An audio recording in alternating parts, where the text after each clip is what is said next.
Afternoon students, आज हम discuss करेंगे कॉम्बिनेशन ऑफ सेल्स। कल सेल के बारे में थोड़ा बहुत बताया था आपको। कॉम्बिनेशन ऑफ सेल में जैसे हमने रेजिस्टेंसेस का कॉम्बिनेशन किया था, उसी तरीके से सेल्स को कंबाइन कर सकते हैं सीरीज में और पैरेलल में। कल जो क्लोज्ड सर्किट की डिस्कशन करी थी ना, वो ध्यान रखना भाई। आज सबसे पहले मैं सीरीज कॉम्बिनेशन की बात करता हूं। सीरीज कॉम्बिनेशन में मैंने क्या किया, मैंने एक सेल लिया E1, इसको कनेक्ट कर दिया दूसरे सेल E2 से। इतना ध्यान रख लेना भाई। इंटरनल रेजिस्टेंस ऑफ सेल की बात करी थी। E1 के साथ इंटरनल रेजिस्टेंस जोड़ देता हूं R1, E2 के साथ internal resistance R2। Points A, B और C क्लियर है। अब देखो बेटा, सीरीज कॉम्बिनेशन में एक बात ध्यान रखना, total current remain same. Series combination में हमेशा टोटल करंट जो है वो सेम रहता है। 3 पॉइंट्स हैं A, B और C। एक मैंने इक्वेशन कल डिस्कस करी थी भाई, क्लोज सर्किट है। क्लोज सर्किट है तो इसमें मैंने एक रेजिस्टेंस R लगाया, E, तो E is equal to potential drop यहां पर IR प्लस पोटेंशियल ड्रॉप यहां पर IR। तो अगर मुझे पोटेंशियल अक्रॉस AB की बात करनी है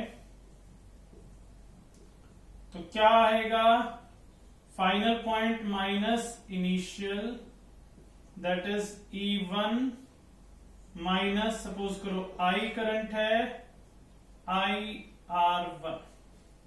इसको इधर ले आया, ये potential drop V। First VBC की बात करता हूं तो VC minus VB, E2 minus IR2। उसी इक्वेशन से निकाला है, जो ये वाली इक्वेशन है, इसी से ये इक्वेशन लिखी गई है भाई। E is equal to V plus IR था, तो वही चीज V की वैल्यू E माइनस IR, V की वैल्यू E माइनस IR।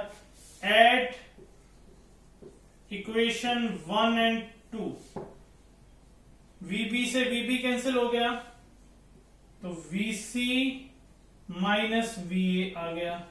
इन दोनों को ऐड किया तो VB से VB गया, VC माइनस VA क्या लिखा जा सकता है, VAC। VAC, जब AB को मैं B माइनस ए लिख रहा हूं तो AC C माइनस ए, मतलब नेट आ गया इन दोनों का, that is equal to E1 plus E2 minus I common R1 plus R। तो इस E1 प्लस E2 को मैंने सीरीज कॉम्बिनेशन में दे दिया E इक्विवेलेंट नाम। E इक्विवेलेंट कितना आ गया, E1 प्लस E2। इस R1 प्लस R2 को मैंने नाम दे दिया R इक्विवेलेंट, कितना आ गया, R1 प्लस R2। तो सीरीज में जब भी ज्वाइन करूंगा तो नेट ईएमएफ कितना हो जाएगा, sum of these two. Net internal resistance कितना हो जाएगा, सम ऑफ दीज टू। अगर स्पेशल केस है इसी में, अगर मैं ये टर्मिनल्स उल्टे अटैच कर देता हूं, देखो नेगेटिव नेगेटिव आमने सामने आ गया, तो E इक्विवेलेंट कितना हो जाएगा, E1 माइनस E2। ये बात ध्यान रख लेना, अगर टर्मिनल्स उल्टे अटैच कर दिए तो आपका इक्विवेलेंट ईएमएफ क्या हो जाएगा, नेगेटिव हो जाएगा। यहां लिख देता हूं इक्विवेलेंट ईएमएफ, जब मैंने क्या किया, पॉजिटिव नेगेटिव नेगेटिव पॉजिटिव, ये दोनों टर्मिनल सेम सेम आ गए। यहां कैसे थे, पॉजिटिव नेगेटिव थे। यहां इक्विवेलेंट कितना आ जाएगा, E1 minus E2। Note down करोगे।